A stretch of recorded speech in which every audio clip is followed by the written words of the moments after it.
বাসর রাতে ঢুকলাম, ঢুকেই দেখছি আমার বিবি সিজদায় পড়ে হাউমাউ করে কাঁদতে লাগলেন। আমি ভাবলাম নিশ্চয়ই কোনো অঘটন ঘটেছে। আমি মনে মনে ভয় হলো যে আমার বিবি বোধহয় বিয়েতে রাজি নাই, আমার শ্বশুর জোর করে বিয়ে দিয়েছে। আমি বিবিকে বললাম, বিবি দেখো, আমি তোমাকে টাচ করব না, আমি তোমাকে স্পর্শ করব না, ভয়ের কোনো কারণ নেই। তুমি কাঁদবে এটা আমি মেনে নিতে পারি না। শোনো, যদি তোমার আমাকে অপছন্দ হয়, বিয়েতে রাজি না হও, অসুবিধা নাই, আমি তোমাকে সুযোগ করে দিব, তোমাকে আমি স্পর্শ করব না। বিবি সিজদা থেকে উঠে চোখের পানি ফেলে বলছেন, স্বামী, আপনার প্রতি আসলে নারাজ হওয়ার, নারাজি হওয়ার কোনো কারণ নেই। আপনার দিনদারিত্বের প্রশংসা পুরো এলাকা জুড়ে আছে, আমার বাবাও অনেক প্রশংসা করেছেন। বলতে গেলে আমি আপনার যোগ্য নই। আরে বিবি কি বলো, তোমার রূপ, গুণ, অর্থ, সম্পদ সবই তো আল্লাহ দিয়েছেন, আলহামদুলিল্লাহ। তুমি কেন আমার অযোগ্য হবে? বরং আমি তোমার অযোগ্য না স্বামী, আপনি আমার যোগ্য, আমি আপনার যোগ্য নই। কেন বিবি এই কথা বলছো? স্বামী, আমি জানি এখন বললে আপনি আমাকে ঘর থেকে ধাক্কা দিয়ে বের করে দিবেন, পৃথিবীর কোনো স্বামী মেনে নিতে পারবে না।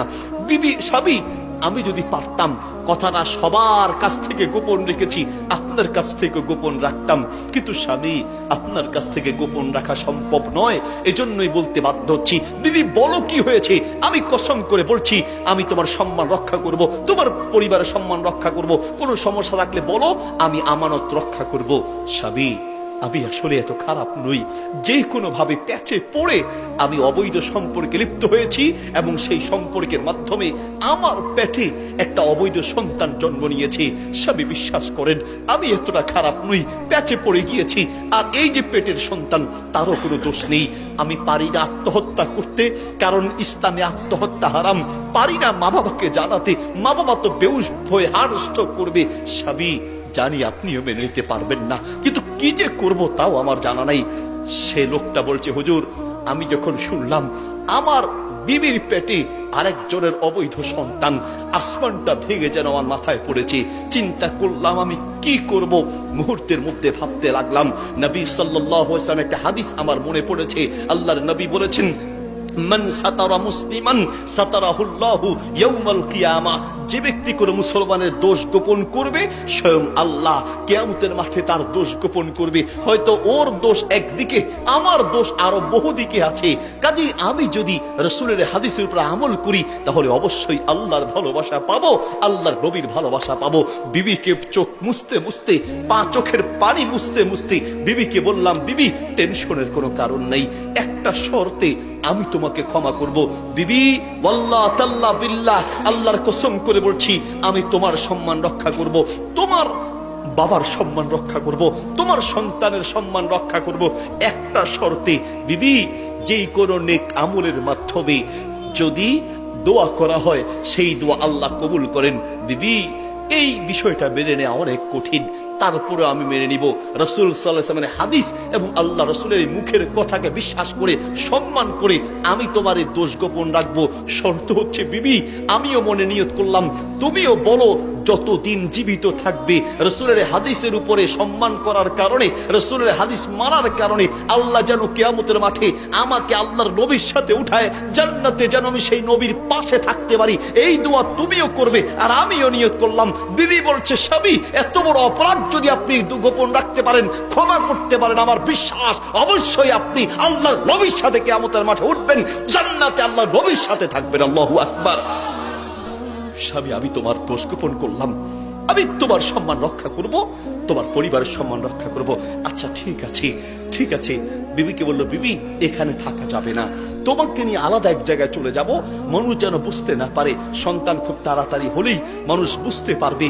আল্লাহর কাছে ক্ষমা পাওয়া সহজ, কিন্তু মানুষের কাছে ক্ষমা পাওয়া সহজ নয়। হাজারো অপরাধ আল্লাহর কাছে চোখের পানি ফেলে বলতে দেরি হবে, ক্ষমা করতে দেরি হবে না। আর মানুষ এমন একটা জাত, দোষ একটা পাইলে তার সাথে 99টা যোগ করে হেঁটে হেঁটে মানুষের কাছে বলে বেড়ায়, ঠিক কিনা? আল মুমিন মিরআতুল মুমিন, নবী সাল্লাল্লাহু আলাইহি ওয়াসাল্লাম বলেন, আত-তারগিব ওয়াত তারহিব কিতাবে হাদিস আছে, মিশকাতে হাদিসটি আছে, আল মুমিনু মিরআতুল মুমিন, ইমানদার হলো আর এক ইমানদারের জন্য আয়না স্বরূপ। আয়না মানে কারো দোষ পেলে সেই দোষটা আপনি তাকে বলবেন। এদিকে আয়নার সামনে গেছেন, এই ভাই এদিকে, ঘুরাই দেন। আপনার একটু হাতাহাতি করলে হবে না ভাই। এদিকে আয়নার সামনে আপনি গিয়েছেন, আয়নার সামনে যাওয়ার পরে চেহারায় কোথায় ময়লা আছে আয়না আপনাকে দেখিয়ে দেয়, নাকি আয়না হেঁটে হেঁটে চা দোকানে, টিভি দোকানে, মসজিদে, মাদ্রাসায়, রাস্তায়, পুকুর ঘাটে হেঁটে হেঁটে মানুষকে বলে অমুকের মুখে ময়লা দেখছি? আয়নাকে হেঁটে হেঁটে বলে? নবী সাল্লাল্লাহু আলাইহি ওয়াসাল্লাম এমন এক দৃষ্টান্ত দিলেন, একজন ইমানদার হবে আরেকজন ইমানদারের জন্য আয়নার মতো। তার মানে একটা আয়নার সামনে গেলে আয়না যার দোষ তাকে ধরিয়ে দেয়, মানুষকে বলে বলে বেড়ায় না। একজন ইমানদার যার দোষ পাবে তাকে বলবে, অপমান করার জন্য হেঁটে হেঁটে চা দোকানে, পুকুর ঘাটে, রাস্তায়, মসজিদে, মাদ্রাসায় বলে বলে বেড়াবে না, ঠিক কিনা? কিন্তু আমাদের অভ্যাস, মিশকাত শরীফের হাদিস 412 নম্বর পৃষ্ঠায় এসেছে, বুখারী শরীফ হাদিসটি আছে, বুখারী শরীফে আছে, আত-তারগিব ওয়াত-তারহিব কিতাবে আছে, সুনান তিরমিজিতে আছে, মুসনাদ আহমদে আছে। নবী সাল্লাল্লাহু আলাইহি ওয়াসাল্লাম বলেন, তাজিদুনা শাররান নাস ইয়াতি হাউলাই বিওয়াজহিন ওয়া ইয়াতি হাউলাই বিওয়াজহিন। এই দুনিয়ার সবচেয়ে নিকৃষ্ট, কুকুরের চেয়ে খারাপ, শুকুরের চেয়ে খারাপ, বিড়ালের চেয়ে খারাপ যারা মানুষের কাছে দোষ আর বদনাম বলে বলে বেড়ায়, ঠিক কিনা? এলাকায় নাই? কম না বেশি? পুরো এলাকা জ্বালিয়ে দেওয়ার জন্য ম্যাচের কাঠি কয়টা লাগবে? কথা বলেন, কয়টা? একটা ম্যাচের কাঠি সারা গ্রাম জ্বালিয়ে দিতে পারে। একটা চগলখোর পুরো সমাজ, পুরো পরিবার, পুরো কমিউনিটি ধ্বংস করতে পারে, ঠিক কিনা? বেশি না, সংখ্যাগুলো বেশি লাগে না। চা দোকানে বসে বসে খালি অমুকে এই করছে, তমুকে সেই করছে, অমুকে ওই করছে, নিজে পায়খানার মধ্যে ডুবে আছে, আর আরেকজন প্রস্রাব গায়ে লাগছে কিনা এই মাসালা জিজ্ঞেস করে।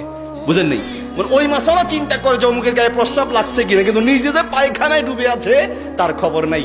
নবী সাল্লাল্লাহু, এদিকে ভাই আমার, কিছু অপরাধ আল্লাহ ক্ষমা করেন। আল্লাহর সাথে সম্পর্কিত পাপের জন্য আল্লাহর কাছে ক্ষমা চাইলে ক্ষমা পাওয়া যায়, কিন্তু মানুষের সাথে সম্পর্কিত পাপের জন্য আল্লাহর কাছে ক্ষমা চাইলে ক্ষমা পাওয়া যাবে না। যার বদনাম করেছেন তার কাছে ক্ষমা চাইতে হবে। আর এই সমস্ত সমালোচনা, বদনাম, গীবত করায় সবচেয়ে বেশি 1 নম্বরে আছে আমাদের মহিলারা। মহিলারা কয় নম্বরে? কয় নম্বরে? 1 নম্বরে। আরে বুবু, একটা ঠিক, কিছু মানুষ আছে নিজেরা গীবত করে না, খালি তেল দেয়। ঠিক, একদম ঠিক, ঠিক কইছো। এই ঠিক কইছো কইলে একটা পান খাওয়া যাবে, ঠিক বললেই একটা চা খাওয়া যাবে, একটা পরোটা খাওয়া যাবে, ঠিক কিনা? এইরকম কিছু মানুষের কারণে ঘরে ঘরে অশান্তি। স্বামীর পিছনে স্ত্রী লাগিয়ে দিয়েছে, বউয়ের পিছনে শাশুড়িকে, শাশুড়ির পিছনে বউকে, এক জালের পিছনে আরেক জালকে লাগিয়ে দিয়েছে। এই সমস্ত চগলখোরদের ব্যাপারে নবী সাল্লাল্লাহু আলাইহি ওয়াসাল্লাম বলেন, লা ইয়াদখুলুল জান্নাতা কাত্তাত ওয়া ফি রিওয়ায়াতিন নাম্মাম। এই সমস্ত চগলখোর কখনো জান্নাতে যেতে পারবে না। খবরদার, লোকটা বলছে আমি তার দোষ গোপন করব, আমি তোমার দোষ গোপন করব, তবে বিবি এখানে থাকা যাবে না। এখানে যদি থাকো, মানুষ যদি বুঝতে পারে, আল্লাহর কাছে ক্ষমা পাবে বিবি, কিন্তু মানুষের কাছে ক্ষমা পাবে না। ও বিবি, চলো আমরা আলাদা হয়ে যাই। পরিবার, সমাজের কাউকে দাওয়াত দিব না, বুঝতেও দিব না আমরা কোথায় আছি। চলে গেলেন পাশের এক জায়গায় গিয়ে গোপন একটা ঘর ভাড়া করলেন। বিবি কোথায় আছে, সন্তান কোথায় আছে, কাউকে কোনো জবাব নাই। নামাজ পড়েন, মসজিদে গিয়ে কাজে যান, আর গোপনে গোপনে বাসায় চলে আসলেন। যেই দিন সন্তান ভূমিষ্ঠ হলো, বিবিকে বলল, বিবি ভোর রাতে, গভীর রাতে বাচ্চা হয়েছে, ফজর আজানের আগে বাচ্চা হওয়ার পরে বিবিকে বলছি, বিবি বাচ্চার কোনো দোষ নেই, তোমাকেও আল্লাহ ক্ষমা করে দিবেন। বিবি বাচ্চার কি দোষ? সন্তানটা অবৈধ হয়েছে, সন্তানের কোনো দোষ আছে? সন্তানের কোনো দোষ নেই, এই সন্তানটাকে বাঁচিয়ে রাখবো। বিবি আমার উপরে তুমি বিশ্বাস রাখতে পারো, তবে শর্ত হচ্ছে বিবি তুমি বাচ্চাটাকে কিছুক্ষণের জন্য আমার কাছে দাও। বিবি বিশ্বাস রাখো, আমি সন্তানের সম্মান রক্ষা করতে চাচ্ছি। বিবি স্বামীর কথা মতো কাপড় পেঁচিয়ে বাচ্চাটাকে তার হাতে তুলে দিলেন, স্বামীর হাতে তুলে দিলেন। স্বামী যখন ঘর থেকে বের হয়েছে, মহিলা মা তো ছটফট করে কাঁদতে লাগলেন, চোখের পানি ফেলে, রব আমি জানি আসলে আমারও দোষ নেই, সন্তানের কোনো দোষ নেই, আমিও বিপদে পড়ে যেভাবে হয়েছে, রব আমার সন্তানের কোনো দোষ নেই, আল্লাহ তুমি আমার সন্তানকে হেফাজত করো। আর মনে মনে ভাবলেন, স্বামী বোধহয় আমাকে কোন রকম বুঝ দিয়ে বাচ্চাটাকে নিয়ে মাটিতে দাফন করে ফেলবে, যেহেতু অবৈধ সন্তান, বোধহয় স্বামী এই জন্য নিয়েছে, মনকে বুঝাতে পারে না। আর ওইদিকে স্বামী খুব কৌশল করে বাচ্চাটাকে আস্তে আস্তে করে নিয়ে একটু দূর থেকে দাঁড়িয়ে আছে, ফজরের আজান নামাজ দাঁড়ায় কিনা, দেখলেন মসজিদে ফজরের নামাজের জন্য সবাই দাঁড়িয়ে গেলেন, তাকিয়ে দেখলেন বাহিরে কেউ আছে, কেউ নাই। চুপে চুপে গিয়ে মসজিদের বারান্দায় বাচ্চাটাকে রেখে নিজেও নামাজে দাঁড়িয়ে গেলেন। নামাজ শেষ হওয়ার সাথে সাথে মানুষ বের হতে হতে দেখছে, আয় হায়, এত ফুটফুট একটা বাচ্চা কোন জালেম রেখে গেল। চিৎকার করে বলতে লাগলো। উনিও নামাজ পড়ে পিছন দিয়ে আসতেন, আসার পরে বলল, আসলেই তো, কে এই বাচ্চাটাকে এইভাবে রেখে গেল? বললো, ভাই আপনাদের ভিতরে যদি কেউ থাকেন বাচ্চাটাকে দায়িত্ব নেন, কারণ এই বাচ্চার তো কোনো দোষ নেই, কে না কে রেখে গিয়েছি। আর আপনাদের যদি কষ্ট হয় তাহলে আমার কাছে বাচ্চারা দায়িত্ব দেন। আমার বিবি চাচ্ছে একটা বাচ্চা পালন করবে, আসলে তো বাচ্চা নিজে নিয়ে এসেছে, আপনারা যদি চান তাহলে আমার দায়িত্বে দিতে পারেন। মুরব্বীরা আপনারা সিদ্ধান্ত নেন। মুরব্বীরা বলছে, বাবা তোমার বউয়ের যদি আগ্রহ থাকে তো ঠিক আছে, তুমিই নিয়ে যাও, তাহলেই ভালো হবে, আমরা ইনশাআল্লাহ তোমার জন্য দোয়া করব। ঠিক আছে, আপনারা এলাকা জানিয়ে দিবেন যে আমি একটি সন্তান আপনাদের কথা মতো আমি লালন পালন করতে দিচ্ছি। বলো, ঠিক আছে বাবা, তুমি ভালো মানুষ, আল্লাহ তোমাকে পুরো রহম করুন, তুমি নিয়ে যাও। বাচ্চাটাকে কোলে দিলেন, বাচ্চা নিয়ে বিবির হাতে দিয়ে, বিবি তো খুশিতে পাগল পারা। স্বামী আপনারা আবার ঘুরিয়ে নিয়ে এসেছেন। বিবি, আমি কৌশল করেছি, বিবি আমি এইরকম কৌশল করে এলাকার মানুষ জানবে এটা পালক পুত্র, তুমি জানবে এটা তোমার আপন সন্তান। ও বিবি, কাজটা করেছি, এই ধৈর্য ধরেছি, এইরকম একটা অন্যায় ক্ষমা করে দিয়েছি, এবং কি ধৈর্য ধরেছি আমি শুধুমাত্র রাসূল সাল্লাল্লাহু আলাইহি ওয়াসাল্লাম হাদিসের উপর আমল করার জন্য। বিবি মনে আছে, সারা জীবন আমার জন্য দোয়া করবি, আমি যেন আল্লাহ নবীর সাথে কিয়ামতের মাঠে উঠতে পারি, জান্নাতে যেন সেই নবীর সাথে থাকতে পারি। সন্তানকেও বলে দিবে যেন এই দোয়া সারা জীবন আমার জন্য করে। বিবি চোখের পানি ফেলে জড়িয়ে ধরে বলছে, স্বামী আমার বিশ্বাস আল্লাহ অবশ্যই আপনার জন্য এই সুসংবাদের ব্যবস্থা করবেন। হুজুর চোখের পানি ছেড়ে দিয়ে বলল, একটা এই আমলের করার কারণে আল্লাহ এত খুশি হয়ে গেলেন, দুনিয়ায় থাকতেই তোমার জন্য জান্নাতের সুসংবাদ দিয়েছেন। আল্লাহু আকবার। প্রিয় ভাইয়ের আমার, বুঝাতে চাইলাম রাসূল সাল্লাল্লাহু আলাইহি সাল্লামকে যদি সত্যিকার অর্থে ভালোবাসতাম তাহলে এই সুসংবাদ আমাদের জন্যও থাকতো, আমরাও পেতাম।